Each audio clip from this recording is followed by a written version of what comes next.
On va à Marie-Claire tout de suite. Bonjour Marie-Claire. Bonjour. Oui, bonjour Marie-Claire. Bonjour à vous deux. On vous écoute.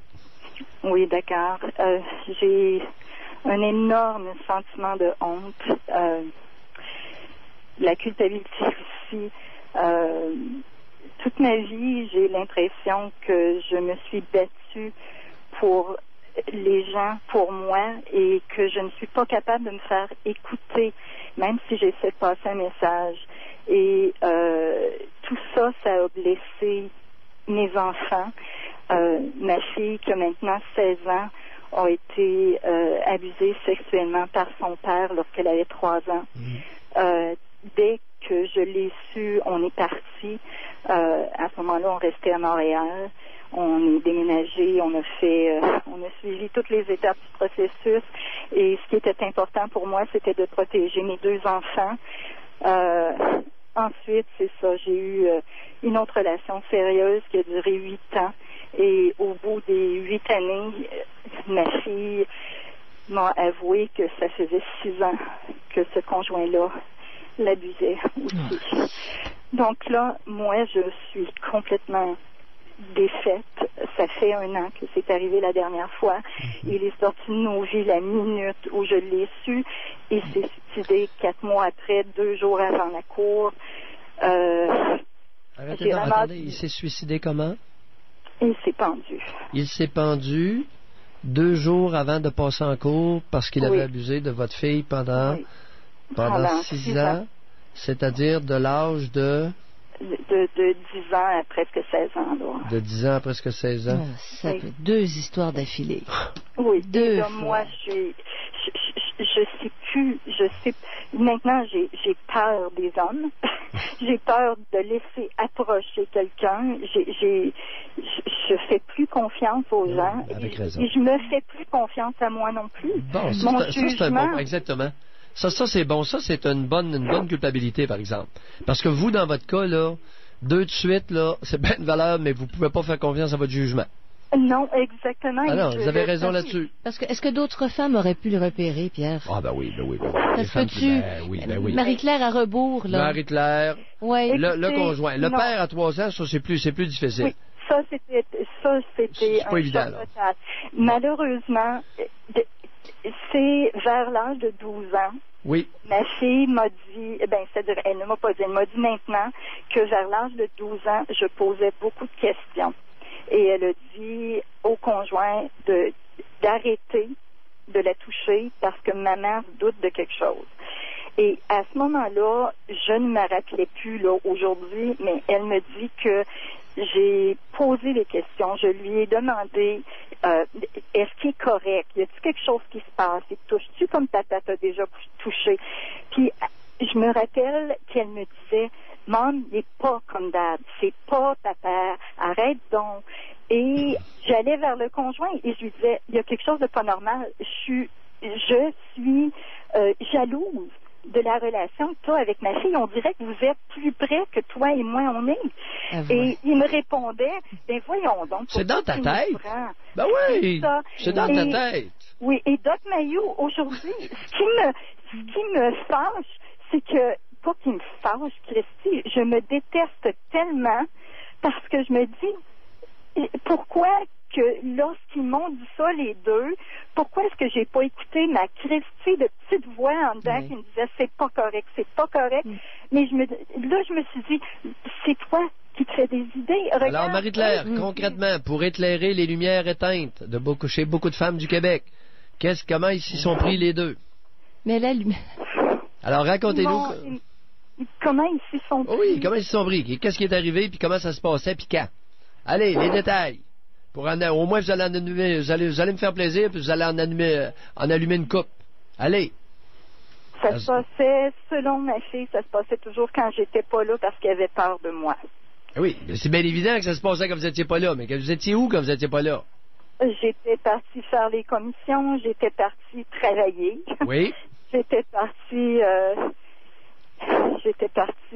à des cours parce que c'est sûr, ils m'encourageaient à aller suivre des cours, des Évidemment, formations, aller travailler le soir. C'est ça, le moins vous étiez à la maison, plus il y avait de l'espace pour abuser de la petite. Oui, c'est bien évident.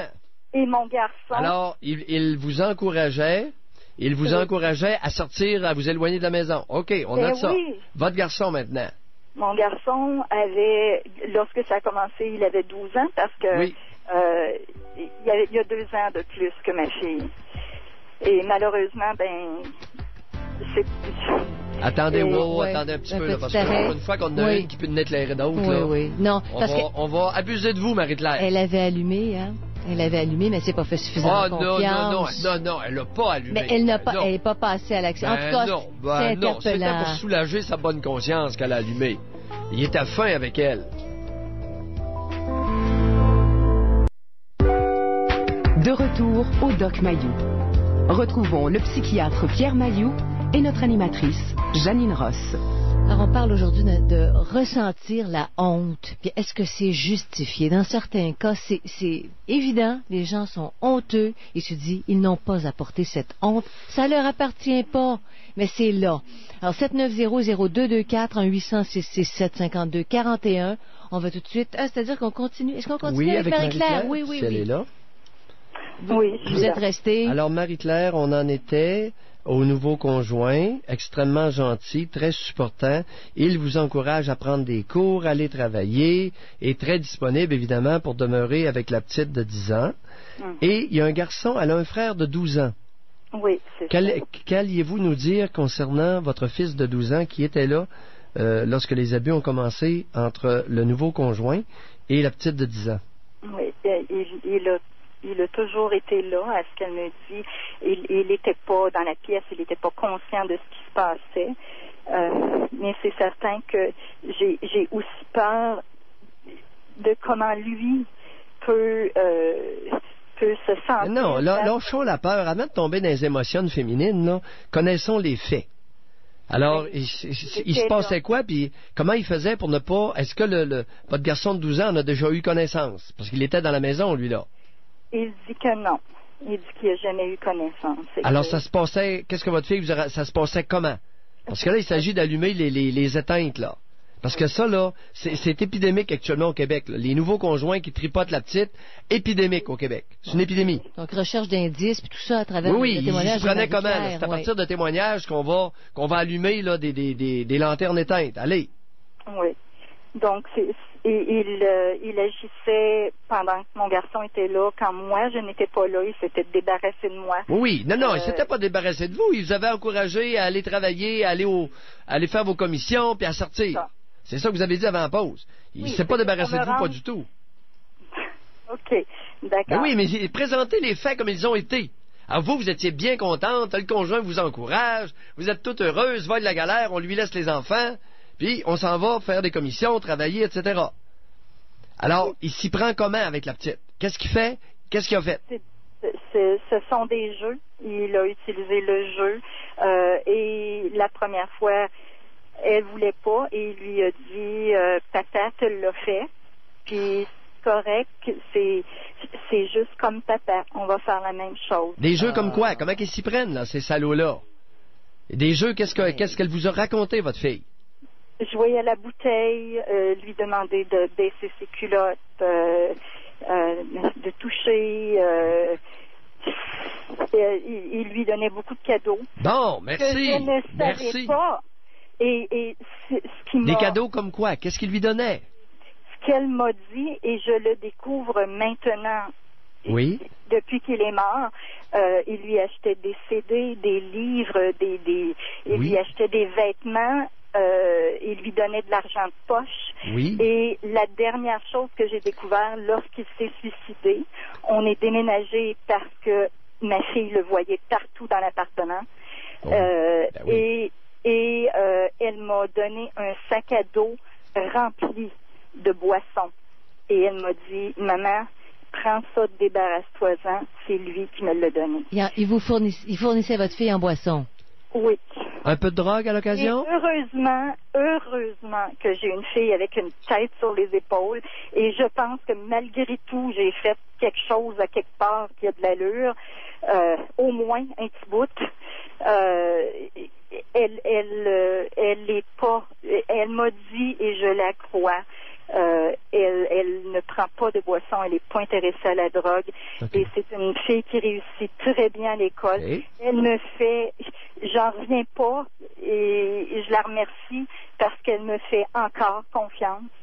Et elle me dit que je suis une bonne mère malgré tout. Et ça, il y a des moments où je me dis, my gosh, ça se peut pas. Oui, écoutez, vous avez été une bonne Québécoise. Écoutez, vous êtes majoritaire. Alors, il faudrait quand même pas dénigrer la majorité au Québec, là. Alors, vous n'êtes pas allumé. Vous n'avez pas allumé parce que c'est féminin de pas allumer dans ces circonstances-là. Et, Marie-Claire. Peut-être, Dr. Mailloux, oui. Peut-être que c'est la culture dans laquelle on vit. Les petites filles, là, écoutez, je suis une très bonne victime, une très bonne proie à manipuler. Et c'est ça que j'ai eu toute ma vie. Et aujourd'hui, je me réveille parce que dans ma job, ça me nuit. Oui. Je suis pas capable de prendre soin de moi, de mes enfants, et je m'aperçois que je suis même pas capable de prendre soin des gens de qui je suis oui, Marie-Claire, m'avez-vous déjà entendu dire et répéter ad nauseam qu'on éduque très mal les fillettes au Québec? On éduque. Pourquoi? Pierre, on éduque. Et c'est voulu. Après ça, et regardez. On fabrique le Québec est une fabrique de nouilles et de morons. Oui, mais c'est facile à dominer. C'est facile à dominer après. Marie-Claire voilà, dit, le PQ en veut de ça. Des nouilles et des morons. Le PQ, là, c'est ça qu'il veut. Oui, mais c'est pas juste le PQ, parce que je viens pas. Non, mais je caricature, là. Mais le Canada français, avec c'est ça. Marie-Claude, Marie-Claire, revenons à quelque chose. Parce que vous, là, écoutez, pendant que votre conjoint, le nouveau conjoint qui était fin, il devait être fin, hein? Ah, écoutez, c'était premièrement un homme plus vieux que moi et je voyais la sécurité. Ma famille est tombée en amour avec lui avant moi. Bon. Vos frères, vos sœurs, c'est ça? Oui, mes soeurs, mes frères, mes parents, ils sont tombés en amour avec lui. J'étais pas certaine. Alors, avis aux travailleuses sociales qui écoutaient l'émission, écoutez ce que vient de dire Marie-Claire. Quand vous faites vos campagnes niaiseuses de prévention auprès des enfants, voyez, avez-vous compris ce que Marie-Claire vient de dire? Tous les abuseurs qui ont le moindrement un QI, et ils font en sorte d'être extrêmement populaires autour de la future victime. La victime n'est pas crue à ce moment-là. Elle est complètement discréditée. Non, elle se plaindra même pas. Et parce que, pourquoi votre fille a nié? Lorsque vous êtes devenue un petit peu jalouse, parce que là, vous sentiez qu'il y avait entre les deux des œillades qui se jetaient. La question est intéressante, Pierre. Ben voyons. Ça, c'est un point qui C'était pas normal. Il y a quelque chose, vous sentiez un attrait entre votre nouveau conjoint et votre petite fille de 12 ans. Puis là, à un moment donné, les gadelles, ils se regardent, la façon dont ils se regardent comme des amoureux. Oui. Et là, ce qu'ils m'ont donné comme, ce qu'ils m'ont dit, tous les deux, c'était que c'est moi qui faisais des idées, que c'était un père normal, que la façon normale qu'un père devait. Oui. Qu'est-ce qui se passait en rétrospective? Qu'est-ce qui se passait entre les deux à ce moment-là? Ben, j'imagine que c'était déjà là, c'était déjà installé. Là, mais qu'est-ce qui se passait, Marie-Claire? Vous avez quel âge, là? 45 ans. Bon, Marie-Claire, qu'est-ce qui se passait entre les deux? Ben, il y avait une relation incestueuse. Non, il y avait une relation amoureuse. Amoureuse, oui, et je suis entièrement d'accord. Allumons quelques-uns. Quand il s'est suicidé, ma fille m'a dit qu'elle l'aimait. Maudit! Suis-je le seul calvaire à voir la réalité? Non. Sainte Vierge, venez à mon aide quelques-uns.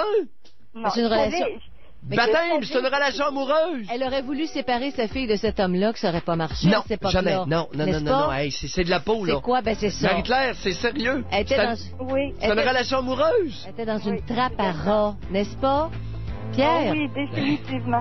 La jeune était dans une trappe à rats. Vous êtes de la peau, vous autres, là. Vous êtes de la peau en maudit. Merci, Marie-Claire. Un gros, oui, un énorme.